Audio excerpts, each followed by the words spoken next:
The most wonderful time of the year has finally arrived. And no, I'm not talking about the holiday where you place gift-wrapped boxes under dead trees. I'm of course talking about Halloween, that magical time of year where thrill-seeking individuals frolic about wearing spooky costumes. For us horror fans, Halloween is a celebration of all the things we hold dear. And of course, oh, there's the food. Lots and lots of savory, mouth-watering treats. P.S. I just stocked up on pumpkin pie flavored Twinkies. I don't have a problem. Anyway, I've been feeling particularly nostalgic this year, so I decided to revisit one of my favorite childhood TV programs, Goosebumps. Viewers beware, you're in for a scare. It's a children's horror anthology series based on a collection of novels written by R.L. Stine. I have extremely fond memories of this show. My fondest memories involve running down the aisles of my local Blockbuster and scooping up piles upon piles of VHS tapes. Goosebumps was a Halloween staple at the Essenberg household, and I would try to watch as many episodes as possible during the Halloween season. These were the simple days before streaming services existed, so I had to rely on local video stores to get my Goosebumps fix. Honestly, I was lucky if I got my hands on even a couple of VHS copies. They were insanely popular. One episode in particular really managed to get under my skin, and it just happened to be the series premiere, a chilling body horror tale titled The Haunted Mask. Adapted from the 11th book in the Goosebumps series, The Haunted Mask tells the story of a timid, easily frightened girl named Carly Beth. She's relentlessly bullied by these two punks named Chuck and Steve. Oh, just a side note, for the longest time I thought Chuck was played by a young Drake Bell. That's not the case. Hungry for revenge, she visits a local costume shop in hopes of purchasing a really scary mask. The imposing shopkeeper turns her away initially, but eventually gives in. She sneaks into the back room where she discovers an assortment of utterly frightening masks.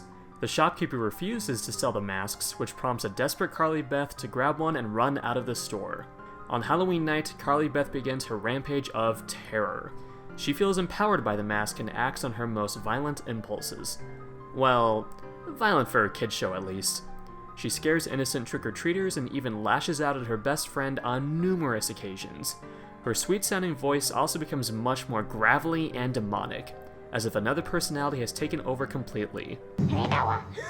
Stay away! No! No! Who are you? Why don't you guess?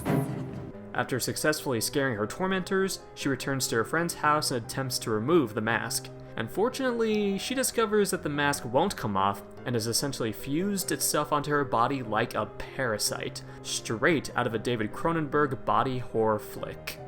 This episode definitely pushed the envelope.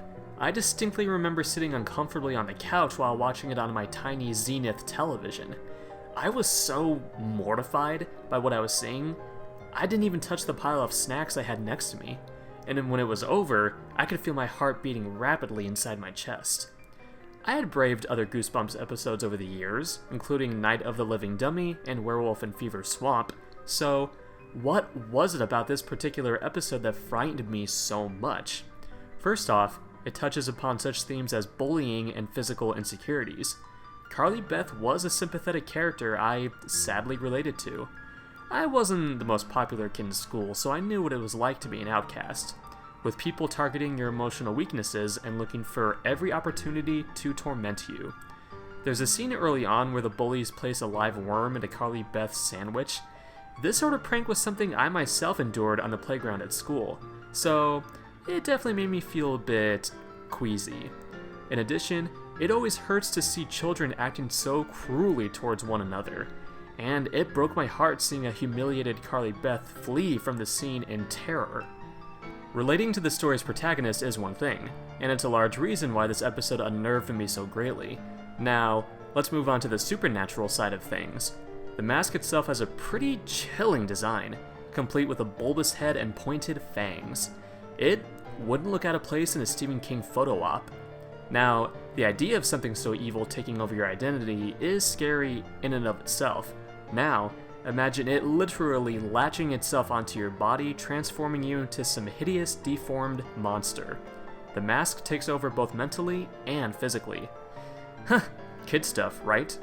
One scene in the episode really stands out as horrific and unsettling. After an enjoyable night of mischief, Carly Beth finally decides to take a break from wearing the mask. The mood changes when she realizes the mask won't come off. It would be like if you woke up one morning and discovered a disgusting tumor on your skin.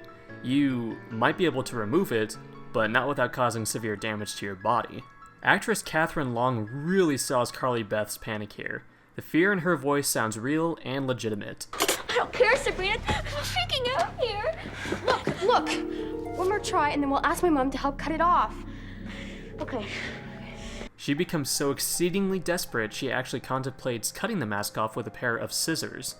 It's a very impressive physical performance. She paces around the room frantically, looking for any solution to her predicament. The special effects team also made the mask look really sweaty and slimy in this scene. It really sells the idea of this thing being actual skin. The scariest moment in the entire episode is when she gazes into a mirror and sees an unfamiliar pair of black eyes staring back at her. I can't even begin to tell you how much this scared me. It still does to this day. There's another spine-chilling sequence where she's told the truth about the mask. The menacing shopkeeper informs her that it's not just a mask, but a real, living face, and she doomed herself the moment she put it on. She will now wear this face for all eternity. Once she realizes the reality of the situation, she lets out a hair-raising scream and breaks down in tears. She's just a little girl with her whole life ahead of her, so to witness her have such an emotional outburst is truly heart-wrenching. And it could be seen as a metaphor for becoming addicted to a damaging substance. Her whole future has essentially been ruined in a single evening, all because she craved something that would make her feel good about herself. That is, until the happy ending, which I won't give away here. The episode also features a plethora of creepy visuals. At one point, she takes a bust of her head that her mom sculpted for her and sticks it on a pole. It's a clever way to symbolize Carly Beth's dissatisfaction with her true self. The bust even comes to life and speaks at one point, begging for help. Talked. Please help me. If that doesn't send shivers down your spine, I don't know what will.